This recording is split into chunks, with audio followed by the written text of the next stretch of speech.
That's what we're going to talk about this morning. I'm gonna talk with everybody about leadership, and share some optimism with you guys. Hopefully, going to help inspire you to lead. And look at what is my next evolution of leadership. But I think a big part of it is that you really got to stay curious about the big questions. And it's impossible to really see how, when you stay curious about the big questions and really commit, the reason why I'm here is to grow.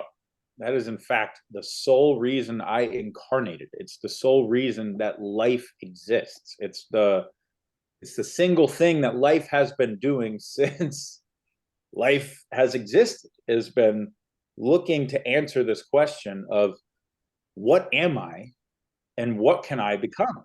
Mhm. That is fundamentally evolution. That is fundamentally life. Um, and from there you can deduce a lot of other things. You could, well, where did life come from, right? And is there a creator? And what does that look like? And what is my relationship to the creator?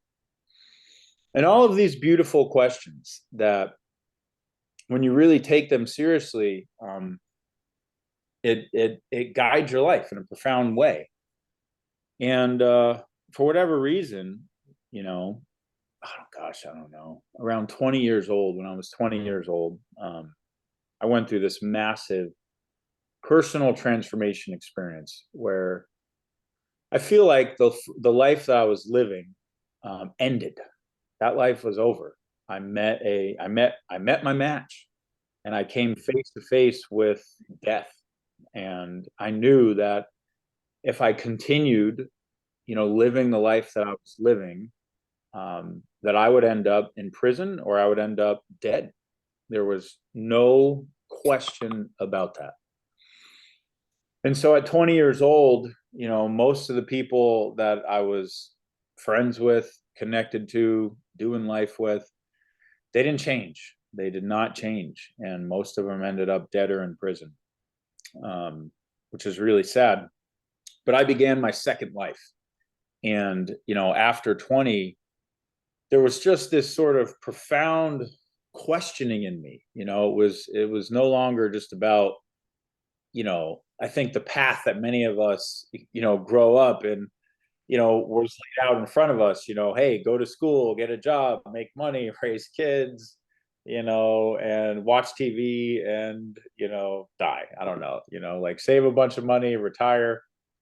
There was just more. I was hungry and thirsty for more at that time, and that really began my quest for self growth, self realization, and leadership, because all of these things are fundamentally tied together. Um, there has to be a commitment to self growth. There has to be a commitment to self realization for there to be genuine leadership, because leadership at its core is about service. And until we wake up and we have this inner desire to serve, and that's just really what it's about. It's not actually about anything else. It's like realizing that, what else is there? What else is there in life other than my own self growth and knowledge, and taking that knowledge and self growth and serving others with it? Can you point to anything that is like truly, truly, truly, truly, truly, truly meaningful? What do you get to keep? What do you get to keep? We're all going to be gone in the flash of an eye. And, our, successes and our recognitions, and it's like sand, just slipping through your hand, and you don't really get to keep any of it. But this notion of who you become in this lifetime and how you serve others, that's legacy, that's impact. It lives on after we're gone. And so I think true leaders wake up. They genuinely, wake up to an authentic desire to serve. And that is where Powur was born from. Powur was born from an authentic desire to serve humanity in the biggest possible way. It wasn't even like a, hey, I want to go, I don't know, serve in a way that's comfortable, or serve in a way that I, can easily do, or serve in a way that makes me feel good, which there's nothing wrong with just any desire to serve. But it was service like, wow, um, we're going to take on one of the biggest possible challenges we can take on. We're going to be forced to innovate a solution that no one has innovated before. And we're going to solve these problems of creating a new type of economic model that empowers people to earn their livelihood by switching the world to sustainable energy. And we're going to innovate a brand new way for how we sell and fulfill residential solar that makes that possible. And then we're going to scale that into one of the largest clean energy producing organizations on planet Earth. Well, none of those things are easy challenges to solve, yet they come from one of the deepest desires to serve, that certainly I've ever experienced. And man, sitting in that jungle in the Amazon, going on that quest all those years ago, it was beautiful because it wasn't about need, at the time. It was really about, I almost had to be crazy. It was like, why would one walk away from a multi-million-dollar business that frankly is easy? Digital marketing in hindsight is like easy. You're selling information, you're selling ideas in your head. There is no fulfillment. There is no like expensive, cost of goods. There's no labor. It's information, for God's sakes. And there's many points in my life over the last 10 years that I've wondered, what the hell was I thinking? But I think it just goes to show that certain things are there. It's not about, what's self-interest. It's not about, what's easiest or even most convenient for us. There's something so much deeper going on when it comes to leadership. And we have to be willing to sacrifice. We have to be willing to make sacrifices. There was big sacrifices that were asked to be made to leave that world and fully step into power. But I couldn't imagine not making those sacrifices. I could not imagine,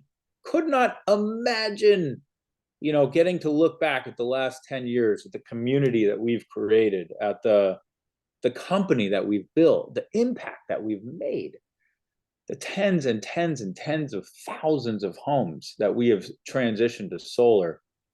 Nobody knows this yet. I haven't posted this, guys, but we actually just crossed over $1 billion. $1 billion of cumulative revenue. 1 freaking billion in the last 10 years. Could I imagine, not doing these things because I wasn't willing to make the sacrifices required? No, sir, and no, ma'am. So all of this to me is what leadership means. Leadership is fundamentally a commitment to self-growth and self-realization, and teaching and sharing those gifts that you receive with others. It's a willingness to sacrifice, and it's an authentic desire, a true recognition that we are all here to serve. At the end of the day, that's what it's about. And the magic is that through those commitments, we don't have to worry about our own self-interests. Every need, truly every need that we have in life will be fulfilled.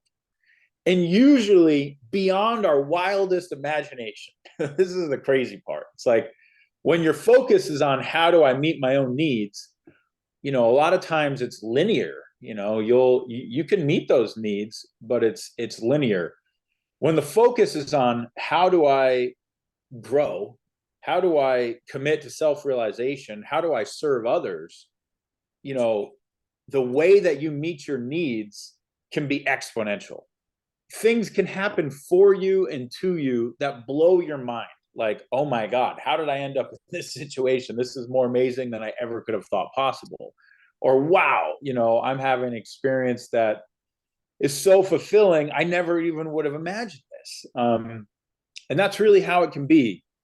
You will meet all of your needs, and all of those personal needs get met through your commitment to leadership and your willingness to do whatever it takes to lead.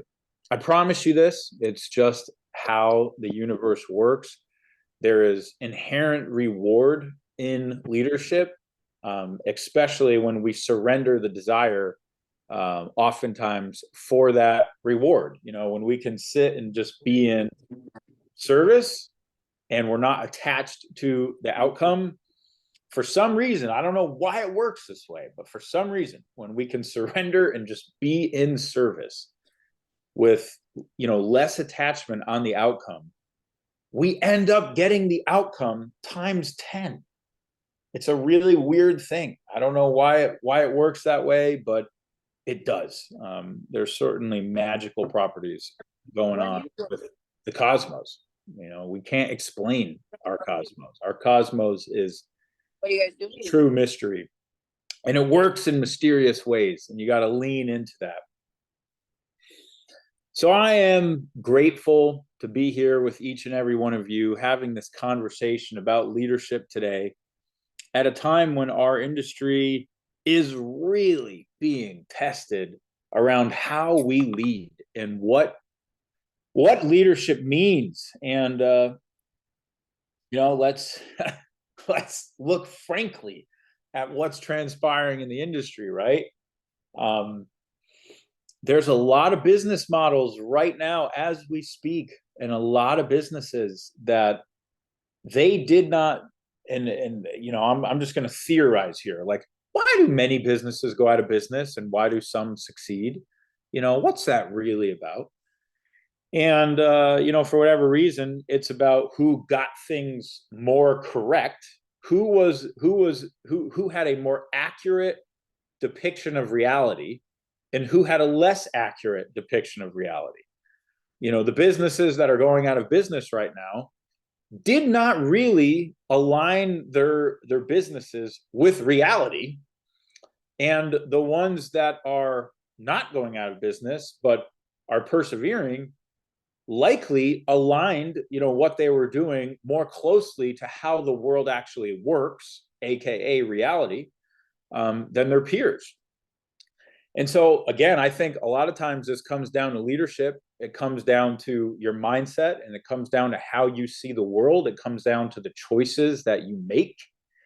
And all of these things matter when it comes to building a business model and sustaining a business model, innovating a business model that actually more closely aligns with how the world actually works. So I think there's some big lessons for us in this. One is, God, I feel so grateful for our business model right now. Our board of directors said it very succinctly when they told us in the middle of Q4, when it was very apparent, what the next 12 months was going to look like. They said, your business model is saving you right now. And there is simply just something about how our model works that is much more accurately aligned to prevent risk and be financially sustainable, with how cost is distributed amongst our business model. And just the difference between a distributed labor network in which the primary costs are all variable. We only pay our primary costs when we have a successful installation the majority of the time. And that looks like our equipment costs, which are, almost a third of every project, the labor costs, which are almost a third of every project, and our commission costs, which are, 20 to 25% of every project. So, you look at this and it's like, holy crap, we have a cost structure that literally is probably the most flexible in the entire industry. The entire industry.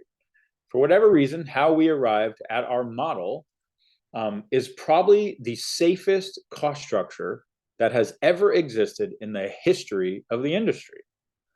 Through our largely virtual workforce, which again has never really existed in the industry, and the variable cost model, which at our scale and at our size to be 100% variable has never existed in the industry. Look, guys and gals, this is a huge reason why we are pretty freaking safe right now. And it's why we got the cash in the bank to weather the storm. And it's why we're not as exposed to these massive, cash fluctuations. When a lot of these other businesses were trying to figure out how to scale up and down, so quickly, we're simply less exposed. So there's other challenges that we have to solve with a distributed labor model and with a distributed workforce, a virtual workforce. But the way that I look at solving challenges is that it's sort of an equation, right? It's a formula. Implement solutions. Test hypotheses. Gather feedback, gather data, refine solutions, refine hypotheses, implement them again, test again. Create feedback loops so that you can learn if the solutions that you're implementing are actually solving the challenges that you're attempting to solve, and multiply that times some type of time equation. And that's the variable part, because we don't know how long it takes sometimes for those feedback loops and those solutions and those hypotheses to manifest what a permanent solution is going to be. But I've seen enough of this now to where, we absolutely know that we can achieve, all types of permanent solutions and permanent innovation. Just given, enough feedback, enough, solutions, and enough time. And we've proven that we can achieve permanent solutions and permanent innovation. So the challenges aren't what scares me. The things that scare me are more like the fundamental tenets that your business model is built on. And at this point, I feel like we really nailed the sustainable model.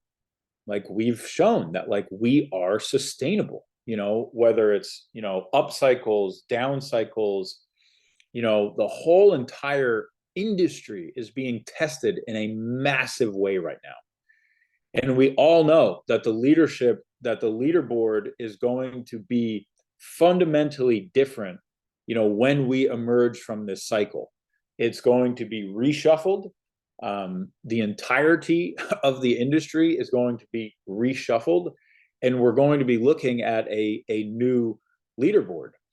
And to me, that's extraordinarily exciting, because I think there are very few companies that will have entered into this cycle and will exit this cycle better than they were when they went in.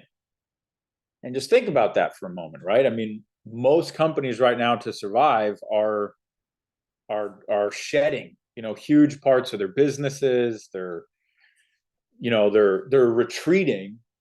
And while there's no question that we've had to adjust costs as well, we have preserved really the whole leadership and innovation structure of our organization.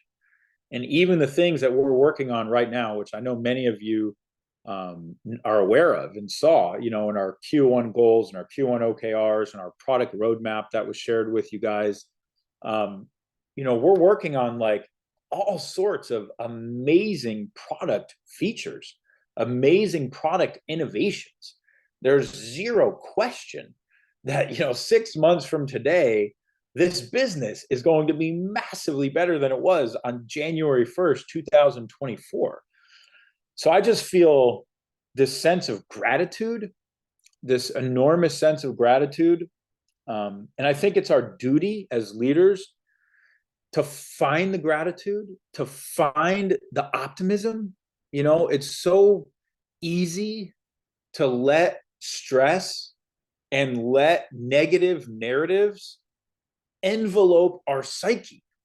That's the easy thing to do when we feel stress and when we are witnessing our minds create negative narratives, or we're responding to negative narratives in the marketplace.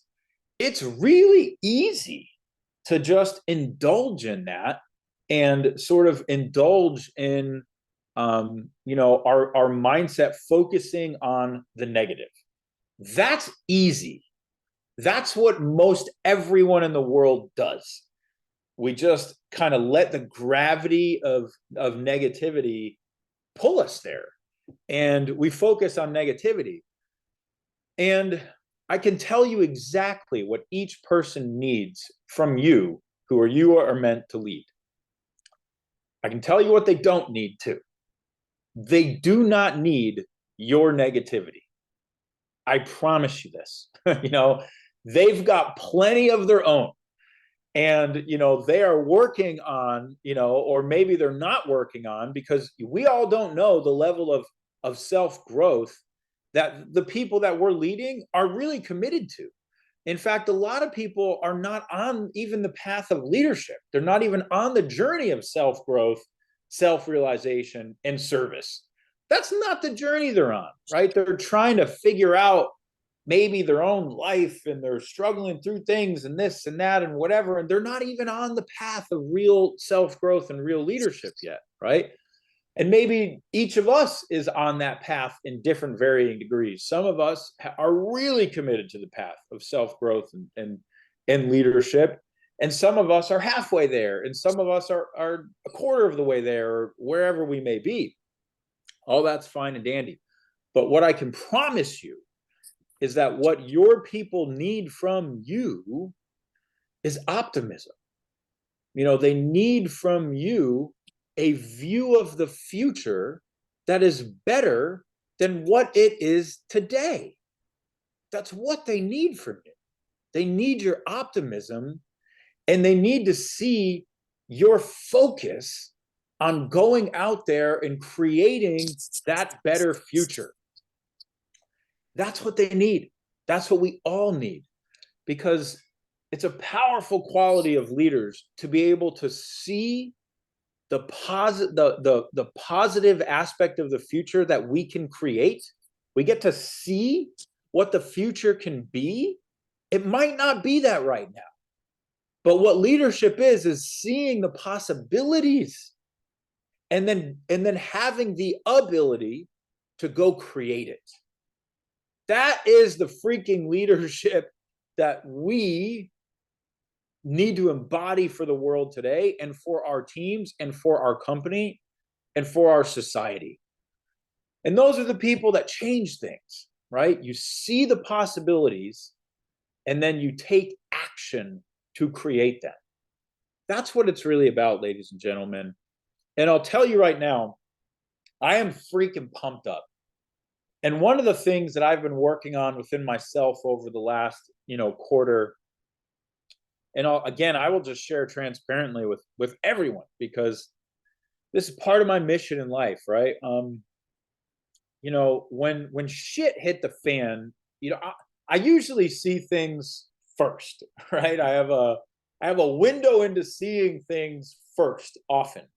And it was very clear, back in May, where this was all going. It did not take long for me to realize that all of the industry's projections were very off course, and that in fact there was going to be a longer adaptation period to net metering 3.0 and interest rates than we originally thought.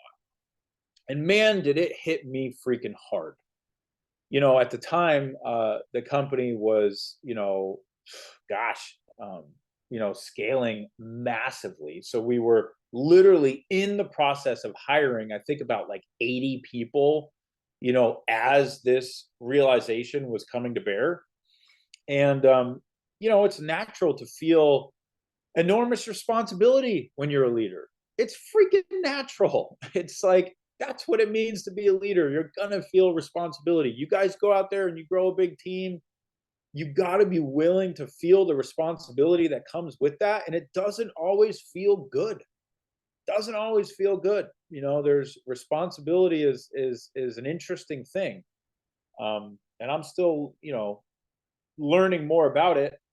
But how it kind of hit me in May and June and July was, that responsibility I felt, met a lot of the parts of myself that I can only say were more rooted in past conditioning, past traumas, where all of a sudden I started, you know, looking very negatively at, you know, myself, I guess, in a way, looking and feeling really negative about myself, like, oh gosh, all this, everything that I'm responsible for, somehow it's my fault that, this pain is now happening, or this, situation is now unfolding.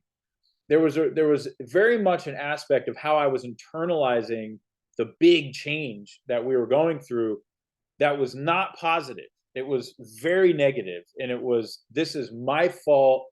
And underneath a lot of that is deeper self beliefs, right? What did I do wrong?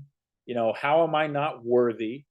How am I not deserving? There's like this whole world that a lot of times can exist under the stress that we feel and the pressure that we feel, that is tied to a lot of our unhealthy conditioning.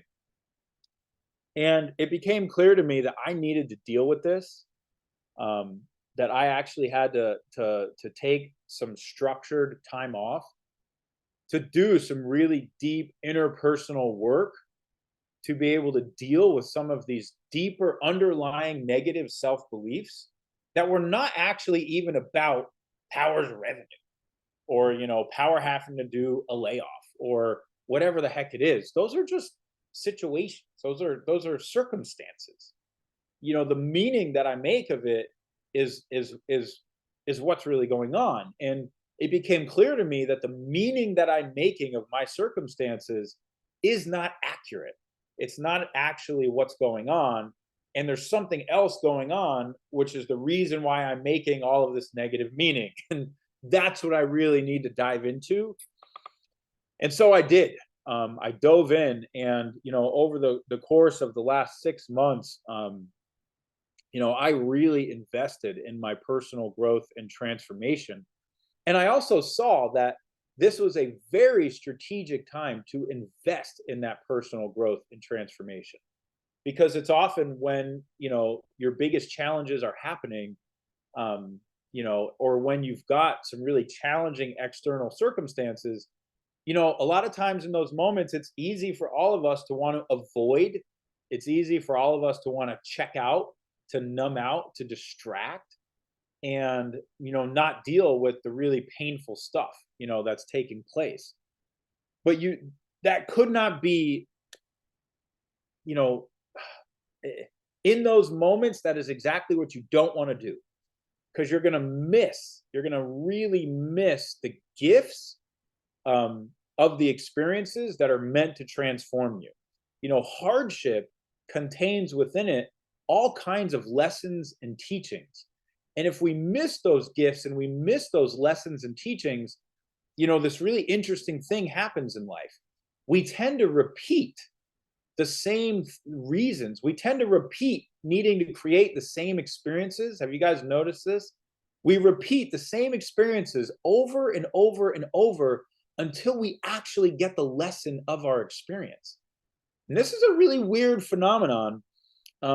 You've heard this talked about in different ways. Recently, I've been listening to a teaching that talks about it as a catalyst. And essentially, that in life, our experiences are catalysts that will either catalyze the next phase of our own personal growth or evolution, or if we miss the catalyst, if we choose not to receive the catalyst at that time, it sends us back on another cycle of repeating the exact same experience that we're going through all over again, and we'll get another chance when it comes back around to kind of like take the catalyst and jump to our next level of personal growth and evolution, or we might choose no again and we repeat the same experience again. And this is why oftentimes this is most obvious in relationships.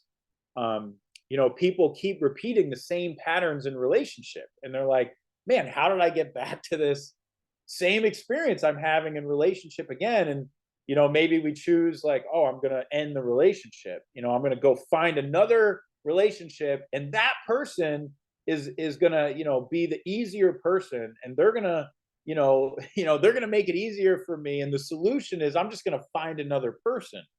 The solution is not, oh, I'm going to look at myself and do the inner work I need to do so that I actually know how to relate better and can avoid creating this conflict in the future. You know, that would be the choice of like, I'm embracing my catalyst, versus the choice of I'm going to leave this person and I'm going to go find an easier person, which oftentimes could just create the same experience all over again.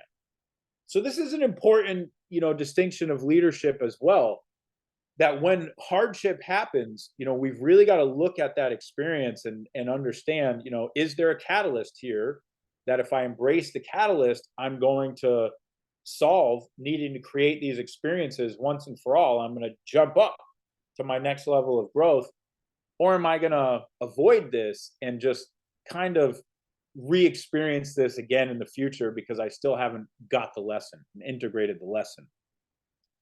So for me, it was a very powerful period over the last 6 months where I recognized that there are major catalysts that are available right now for everybody. And when I embraced them and dove into them, there's already just been huge structural changes in my life. And, I guess where I've gotten to with everything and where I feel really like extraordinarily happy about is just this overwhelming sense of optimism right now. And it's funny because we're kind of still smack dab in the middle. We are smack dab in the middle of this industry cycle that we're going through. And we see the news, right? I mean, we can turn on the news, and whether it's Forbes magazine or Time magazine, there's a narrative out there, which is like, probably the most negative the narrative has been on residential solar in the last 20 years.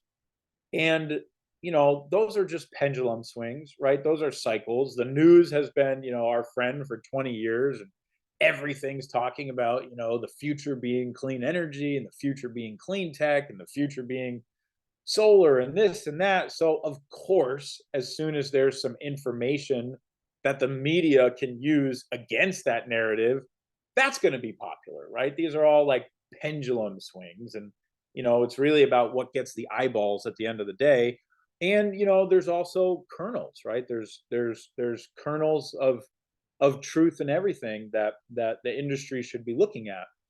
But as we find ourselves sort of smack dab in the middle of this negative news cycle and this economic cycle of regulation changes and financing changes and interest rate changes, that we are, just so you know, smack dab in the middle of it right now, smack dab in the middle of it. But despite being, at the low point, which is where, I believe the industry is at, and it's picking up every single day. We're seeing it pick up every single day. I think the industry bottomed out, truthfully, in the middle of January, somewhere around January 8th, 9th, 10th. That was the bottom of the cycle that the whole industry is in. It was January 8th, 9th, 10th. And every single day from there, we're going to see sales coming back more and more and more, and demand coming back more and more and more on a macroeconomic level every single day. Despite the fact that we are like smack dab in the middle of that right now, I have never felt more freaking optimism about this business than I feel right now. which is just the coolest freaking thing in the world. And I'll tell you, the succinct summary of how I arrived at this incredibly optimistic conclusion. For starters, everything they say about necessity being the mother of invention is freaking true. Everything they say about necessity being the mother of invention is true. And we are going to see more innovation in the next 12 freaking months than we've probably seen in like the last 5 years. And it's starting with the meter collar and the Powerwall 3. And this is like genuinely, one of the biggest innovations that the solar industry has seen. I don't know, maybe since like, God, what would be an equivalent? Like the switch off of like string inverters, like the introduction of micro. I'm not even sure. I mean, like solar app, like, which is still not widely adopted, but basically, ladies and gentlemen, there is a path in the next 12 months where we no longer do MPUs for solar. Like there will not be a solar MPU. There won't be one. We might need to do a main service panel upgrade because it's a Zinsco panel, or the panel is degraded, or it's like completely shot. Like there will be other reasons that we have to do main service panel upgrades, but doing a main service panel upgrade because the bus bar rating of that panel cannot handle the backfeed of the inverter that we're installing is about to be gone forever. That's freaking insane.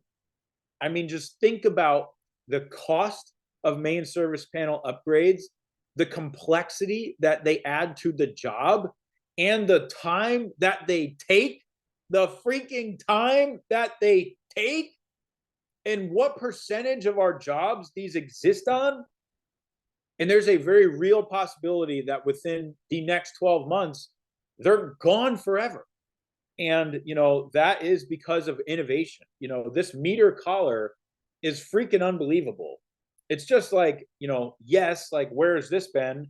But it's a collar that goes in between the main service panel and the electric meter that modulates the backfeed from the inverter to match the bus bar rating. So we don't need to control the size of the inverter anymore. They're simply taking the power that inverter is producing and modulating it down to match whatever the bus bar rating is on that main service panel. And, Enphase and SolarEdge and all the big inverter manufacturers are now rushing to create a competitive product because Tesla is going to have the jump on the whole market. But now it's pushing every other manufacturer forward to create their own meter collar product. And it's going to exist not just on battery projects, which is where it's going to first exist, is on the Powerwall 3, which is coming very soon. It's a big Q1 priority. But it's going to exist on all inverter products. So, we have line of sight to MPUs being gone from solar.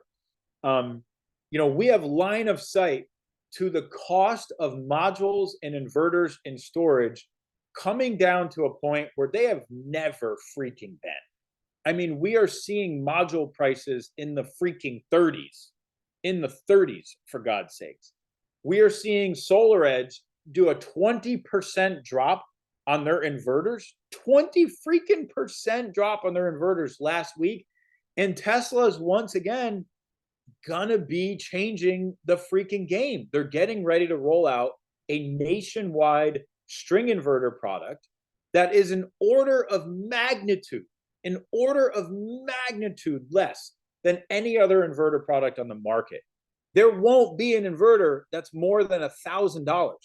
And they will have baseline versions of a 7,600 watt inverter at like $700, $800. What? Are you freaking kidding me? Like, this is coming. There's going to be like an equipment stack that is, 30-cent modules and like 12-cent inverters. What? we're going to see like the cost to install solar in states like Florida and Texas all in be under a freaking dollar, by likely the end of this year.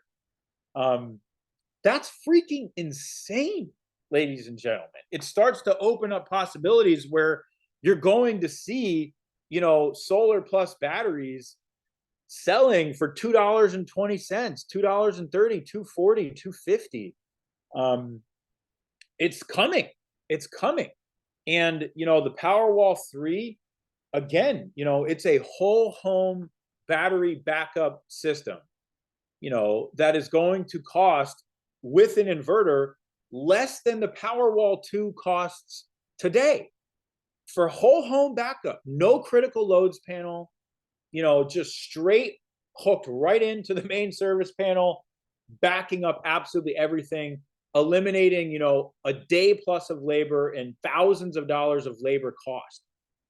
These innovations are here, right? We've got line of sight. They're coming.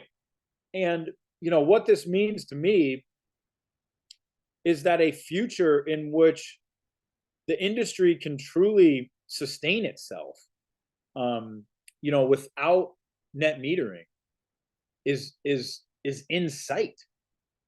These kinds of costs are, $2, $2.20, $2.30, all in cost to the customer, mean that, we're going to be cost competitive on a whole new freaking level, without net metering. And that is mainstream adoption. Like, that's the markets where you see 30-40% adoption of solar, which we see in Germany. They don't have net metering. Australia, they don't have net metering. What they have is a cost structure that has pushed equipment and labor down such that they don't need these things. And you see 30-40% adoption of the technologies in those societies, whereas the US today is at 3%, and we've been really dependent on policies to achieve that adoption. And I think the last domino to fall is really going to be the red tape. And if we can continue to invest, and at some point, we might need to get behind the solar app, raising money for solar app. Birchie and I were chatting the other day, and Birchie's one of the founders of solar app. He was the former founder of Sungevity. And basically he said, where the thing is at this point is it just needs money. Like, we need more money to go out and actually invest in compliance so that these counties adopt solar app. So it's really about compliance and state legislators mandating adoption of solar app, and that's going to be the path to really get it nationwide. California has already mandated adoption, but what we're seeing is California doesn't have a great way to hold counties in compliance with adopting it. So solar app is putting some money together, raising funds so that compliance can be enforced. And that's kind of the next step.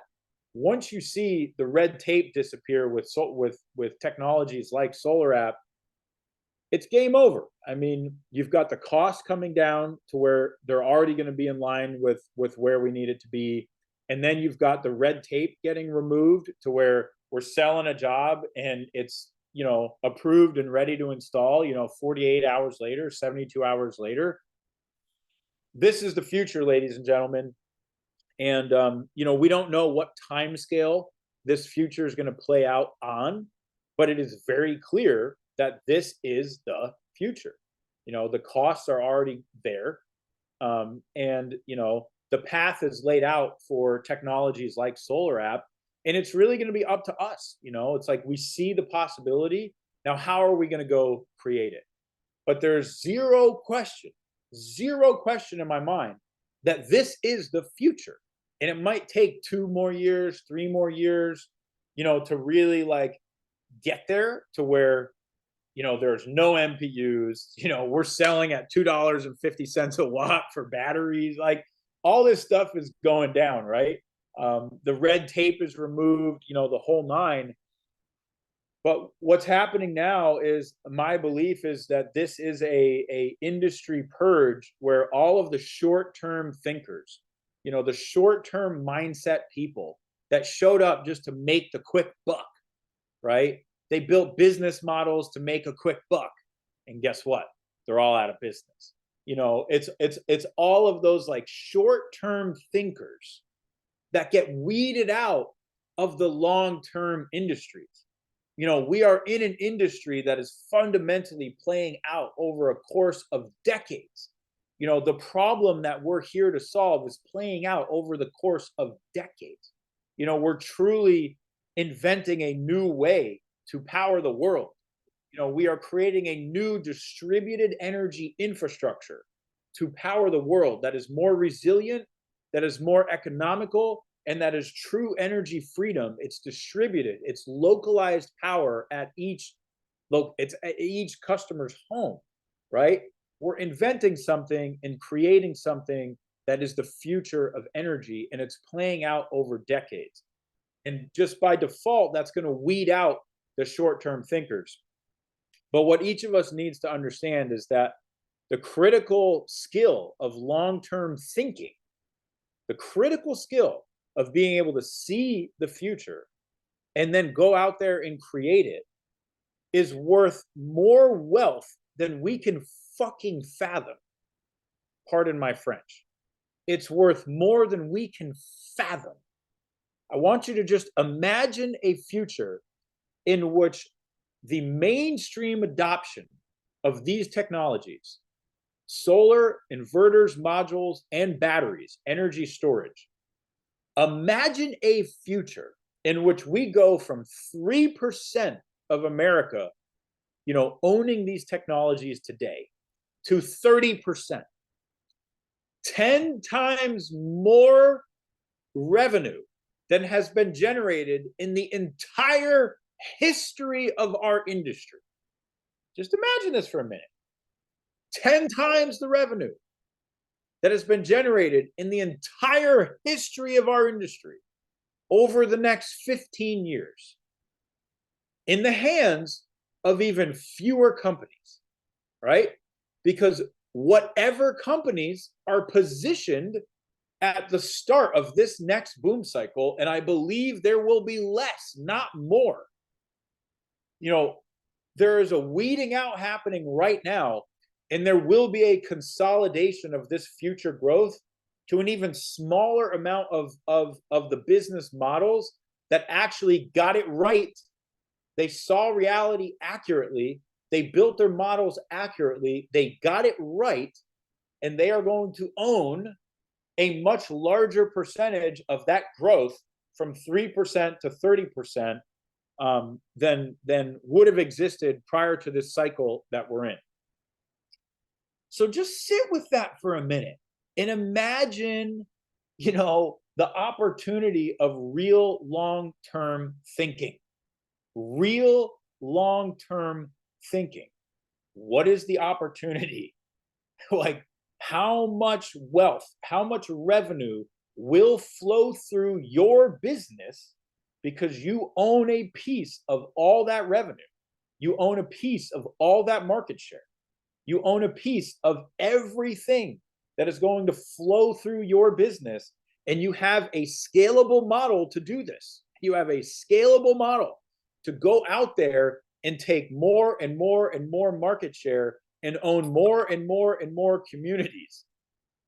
You have the model.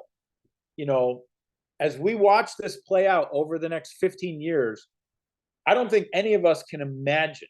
I truly don't think we can imagine the wealth creation possibilities that are actually in store. So take this message, sleep on it, integrate it. But ultimately, what's yours to do right now, leaders, ladies and gentlemen, is, grow from your catalysts. Whatever your challenges are, those are your catalysts. Use your challenges as catalysts to hit your own next level of personal growth and development, and refine your optimism so that you are going back to the people that you're leading with a vision for the future that is so freaking amazing, and you inspire them to create that future with you. You know, you're leading from the front, and they will feel it. Your people will feel your optimism, they will feel your vision for the future, and they will feel your commitment. And that's what they need from you more than anything else. You know, let God do the rest. You know, the right people are going to show up, the wrong people are going to leave. That's okay. That's how business works. We don't want all the people. We want the right people. We want the people that are aligned with vision, mission, purpose, you know, the brand, the model that we're building, the company that we're building. And we want the people that are not aligned, you know, maybe not to be here. So you show up and you lead from an aligned place, and you will attract and create an amazing community around you that is the people you really want. And it's limitless, truly freaking limitless. What's coming and what we are positioned for. We are smack dab one of the best business models and one of the best companies positioned to scale this industry that exists in the world today. That is what's becoming self-evident as we watch the dominoes falling around us.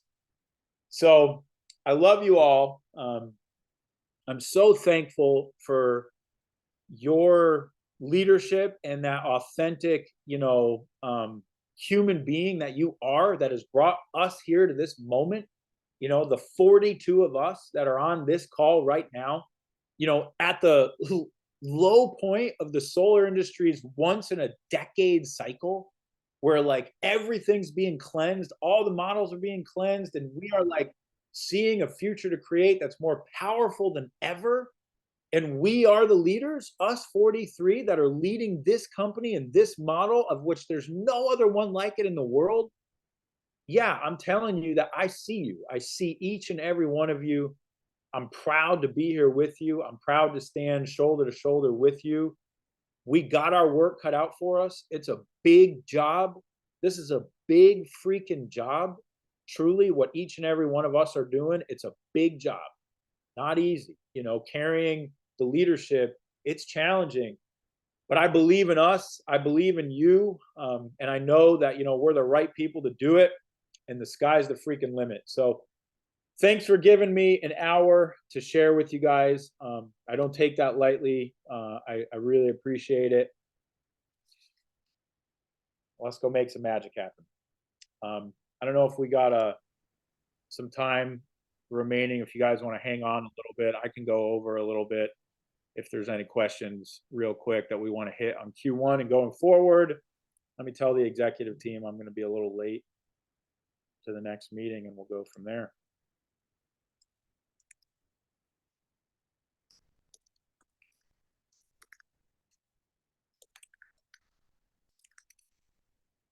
All right. What do we got? Anything bubbling up, anything real on Q1 or the plan, or anything you guys want to ask before we hop off for the day? I have a quick question, Jonathan. My man, what's up, Patrick? I'm good, my man. So I know we talked about this a little bit, but is the Powur a Q1 innovation, something we can look forward to in Q1? It is. It is. The plan is that by the end of Q1, Powerwall 3 with the collar will be live. You can go to Tesla's website and you can see all the utilities that have approved the meter collar. This meter collar does need to be approved by every single utility, and it does introduce a new inspection. The utility has to come out and actually inspect the collar. Mm-hmm. But you know, we think that it's way worth it, because you're essentially doing away with every main panel upgrade, every critical loads panel, you know, upgrade for the rest of time. And instead, you're just installing this one little collar, which takes 45 minutes to an hour versus installations that usually take like a day or more. So Awesome. yeah, you can check out all the utilities if you Google like Tesla meter collar approval. I'll find you the link too if you want, Patrick. Just hit me up and I'll Yeah. send you the link. You can see All all right. the utilities that are already approved and will be available All with the right. Powerwall 3 and the meter collar. All right. Awesome. Yeah. Text it to me. I'll be grateful. Thanks for being on today. Appreciate it. Absolutely. Hey, Jay, but I got a question for you. Love you, So JB. what I Sorry, I gotta go. so what I've seen across the board is a lot of manufacturers coming out with new tech like this collar, and then they just have a simple tutorial for our installers where they just look at it online. Can we hold manufacturers responsible to maybe come out and teach our techs how to do things correctly? Doing things right from the front end. Has that ever been pressed on these manufacturers to teach us how to do this correctly? I mean, this is all new technology. I even Yeah. think of even after Power Rolled, we implemented so much new tech. It's so difficult on the installer. So just from the installer side, I'm just wondering if that's ever been implemented or pushed.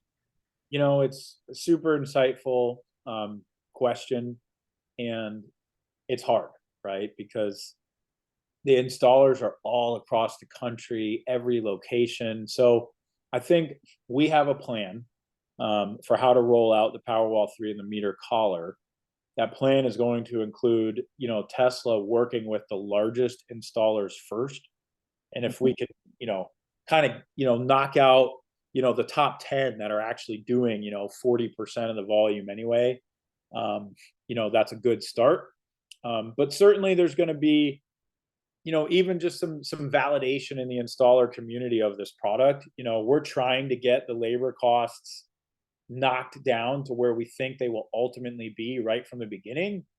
And installers are skeptical, right? They want to get their hands on the product. They want to make sure that you are really fully bypassing a critical loads, panel, configuration, and it really does only take an hour to 3 hours to install the collar. And there's naturally going to be validation that needs to occur.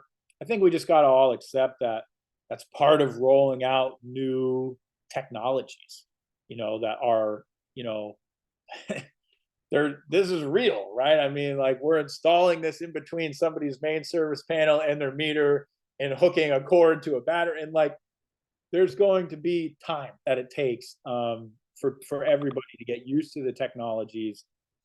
And that is what it is. But again, the writing's on the wall that if this thing works, thousands of dollars of labor costs are coming out of these projects. And that's just supply and demand. Some installers going to be willing to say, hell, I'll install this for $500. And once that happens, the market moves, and it's like, other installers will have to adjust pricing or they won't get jobs. So, but we do have a plan, Ian, and it's going to start with the biggest installers and work its way down from there. Yes, Cynthia? Hey, good morning. Just wanted to say thank you. It's not a question, but more of just confirmation that we're feeling the same way. Our energy is up. We're having tons of new activity. Quarter 4 in California for us was scary slow. And, going from 1 appointment a week to now 4 appointments a day. And so sales are coming, surely, but they are coming. And so it's exciting. The price drops, the lender rate drops. This forced the manufacturers to give us those price drops and be competitive. So it was necessary. And I don't know, I'm just excited. I'm pumped. I'm glad that you're seeing the same thing. And yeah, it feels good. And I'm not scared anymore. So I'm just looking forward to the next quarter. I think it'll be even better than this first quarter. That's it. Amen, Cynthia. I feel you've locked in your mindset, and growth happens from there. Yeah, I'd like to echo what Cynthia said. I'm feeling the exact same thing. I mean, everybody on this call, we all felt Q4 last year, and yeah, it was scary. you know, to be honest. You're like, what the hell is going on? But ever since, I swear, first of the year, things shifted and definitely getting hit up more. I think I did more sales this month than I did the past couple months combined. So no, I'm extremely optimistic and we're on the right path. And thanks, Jonathan. I didn't really even need this coffee, man. You got me fired up this morning. So Rightfully so. I mean, it's I'm telling you, there's you know, there's going to be major sort of like, as soon as those interest rates start coming back down, you know, with where these equipment prices are at and where, you know, the market's going to be at, the drop of those interest rates is going to just add kerosene to a fire. So, you know, there's no question that you know, we're going to be heading into 2025 in a very different place where we're actually positioned for some real mainstream adoption of both these technologies and not as dependent on net metering. And that's what's just so ridiculously exciting. And you know, who knows? Let's see what happens. We got an election year. It's going to be a wild year. You never know what's in the store, but from all the vantage points we can see right now, it's going to be getting better every single day. And once those rate drops start to really hit, it's kerosene. do you see those rate drops coming in like maybe like Q3, Q4 towards the end? I mean, I feel like these companies, they want to hold them up. They're like, we got it up here. Let's get it as long as we can. So I can tell you that, you know, we are working on something right now that is going to be a material finance price drop, hopefully by end of Q1. And that is a new partnership that's not going to be dependent on the Fed moving rates, but this is going to be almost like resetting rates to where they were in like October, November, December of 22. And our plan is to roll that new partnership out by end of Q1. And you know, I think everyone's crystal ball at this point is suggesting that we're really not going to see like the impact of the rate drops until like Q3, Q4. You know, if they start in March and we get 1 or 2 25-point drops, you know, the first half of the year, you know, and then we kind of get 3 or 4 more in the second half of the year, you're really going to see the full impact of that start to hit sales in Q3, Q4, and, you know, from there. So, yeah. Are we getting good indications for supply from the batteries? Because I know when everything kind of hit, it felt like some of the smaller vendors were obviously just installers were fighting for battery supply. Is Tesla like giving us like good numbers for Powerwall 3s? Are they giving us good indicators that they're going to actually deliver on that? Solar Edge, Franklin, all of them, like from a supply perspective, are they actually committing? Because I know those are much harder to build than PVs, you know, PV modules, you know? I mean, you know, I think everybody pays lip service, Jordan. So, you know, you got to kind of like read between the lines. You know, Tesla's whole pitch in the Powerwall 3 is that it is the Model 3 of batteries. That this is the product that they want to go mainstream adoption in America. And where they're pricing it at is really you know, recognizes that like it's a significantly lower price than even, you know, the 2 for, you know, a better technology, a much better technology, including inside of every Powerwall 3 is an 11.5 kW inverter. So you're going to be able to put up to basically like 16, 17 kW of solar on just one of these things. And it's a string inverter, but they've built 6 inputs, so we can have up to 6 arrays, 6 different arrays feeding this, and up to 17 kW, and it's less cost than the previous Powerwall 2. So, I mean, their pitch is, look, you know, we plan to be selling millions of these. This is our product for the mainstream adoption of energy storage in America. It's the Model 3 of energy storage, and Tesla has built manufacturing capacity to support this. I also think, you know, in general, just what's going on with the EV slowdown, bodes well, because Tesla has, the largest, battery manufacturing, capabilities really in the world. And they're seeing a pretty material slowdown in EV sales. So I do think there's going to be capacity to support this, and we're not going to have to worry about it at all in 2024, and then of course going forward in 25, 26, as the industry starts to hit its projections, I do think there's going to be the capacity to support this. Cool. Appreciate it. I know that was a big concern when they were ramping up EV sales. They were making that decision to pivot, like they were sacrificing Powerwall supply to feed like the Model 3 and the Model Y. So that's what I asked. Thanks. Hey, Jonathan, today is D-Day for SunPower. But the important thing is not if they go out of business, because I talk to a lot of top SunPower guys. It seems like daily I get an email from Tom Cotter welcoming another one that's in depth to the team, because he tracks that. I don't. But their whole thing is they're sick and tired of going into the home and having to defend why SunPower is not going out of business. They're tired of it. So, I mean, we've brought on like 6 SunPower people just in the last week, and it's rampant. So it's pretty awesome that they're just tired of it, and they're all running, whether they go out of business or not. They can't sell against it anymore. Yeah, SunPower, I mean, look, they've been a long time industry legend and player. But I think it's pretty clear at this point that the business is actually not viable outside continued capital injections from its investors. And if Total and the SunPower investors don't give them $200 million, they're going out of business. And it's like, okay, so you didn't go out of business this time, do you go out of business next time? Like, how long does Daddy Total just want to keep funding your model that inherently is not sustainable? So yeah, there's more of that stuff that is going on, and I think we're going to see who the real sustainable models are.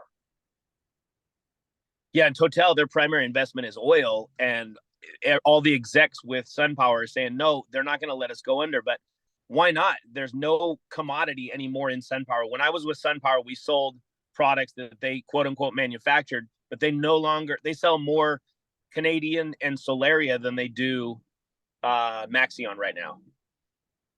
Yeah. Well, my friend, it is a good time for us to be getting out there with a much more innovative model that is set up to win for the long term. So awesome. All right, one more, guys.